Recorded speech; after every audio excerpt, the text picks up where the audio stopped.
بسم اللہ الرحمن الرحیم۔ قوموں کی تقدیر ان کے حکمران بدلنے سے نہیں، ان کے اخلاق بدلنے سے بدلتی ہے۔ درد زبان سے نہیں، آنسوؤں سے بیان ہوتا ہے۔ جس شخص کو حضور پاک صلی اللہ علیہ وآلہ وسلم کی محبت عطا ہوئی تو یہی جنت ہے۔ صبر کے معنی یہ ہے کہ مشکل تو ہو لیکن بیان نہ ہو۔ خوشی دینے سے ملتی ہے اور محبت بھی دینے سے ملتی ہے، اور یہ مانگنے سے نہیں ملتی۔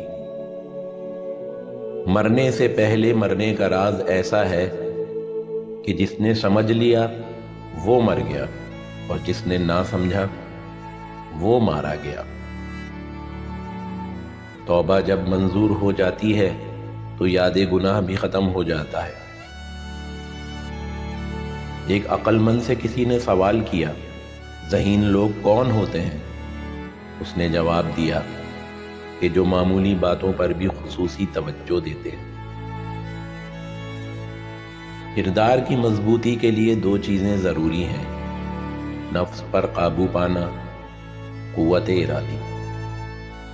کوئی مسلمان ایسا نہیں جو خوشی کے ساتھ گناہ کرے۔ گناہ بیماری کی طرح اسے کہیں سے لاحق ہو جاتا ہے۔ وجود گھوڑا ہے اور روح سوار۔ گھوڑا لاغر نہیں ہونا چاہیے کہ روح بیچاری پریشان ہو جائے، اور گھوڑا خود سر نہ ہو کہ روح کو گرا کر چلا جائے۔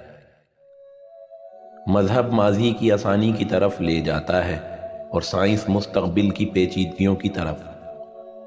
اس کا حل یہ ہے کہ آپ سائنس سے آسانی کرتے جاؤ اور مذہب سے رجوع کرتے جاؤ۔ مغرب کے ساتھ اس وقت مقابلہ کرو جب آپ مشرق بن جاؤ۔ سورج کو نمایاں ہونے کے لیے تاریکی درکار ہے۔ شیطان اس لیے شیطان بنا کہ اس نے عبادت کو تو مانا لیکن معبود کو نہیں۔ دنیا میں سب سے آسان کام نصیحت کرنا ہے، اور سب سے مشکل کام نصیحت پر عمل کرنا ہے۔ تم کیسے نظر آؤ گے اس دن جب عمل تبدیل کرنے کا موقع نہ دیا جائے گا، جب توبہ کا لفظ تو ہوگا لیکن اس کے معنی نہ ہوں گے۔ اگر کوئی شخص یہ کہے کہ اسے مصور سے پیار ہے لیکن اس کی بنائی ہوئی تصویروں سے نہیں، تو اس شخص کو کیا کہا جائے گا؟ خطرہ اندر ہو تو باہر دوڑنا کس کام کا؟ اپنے اندر کے خطرے سے اندر کی دوڑ بچا سکتی ہے۔ دھاگا ٹوٹ جائے تو اسے جوڑا جا سکتا ہے، لیکن گرہ ضرور لگ جاتی ہے۔ انسان اپنے آپ کو خواہشات کے پتھر میں چنواتا رہتا ہے، اور جب آخری پتھر اس کی سانس روکنے لگتا ہے تو پھر وہ شور مچاتا ہے۔ عبادت نفس کے شر سے بچاتی ہے، تزکیہ نہیں کرتی۔ تزکیہ صرف عشق کرتا ہے۔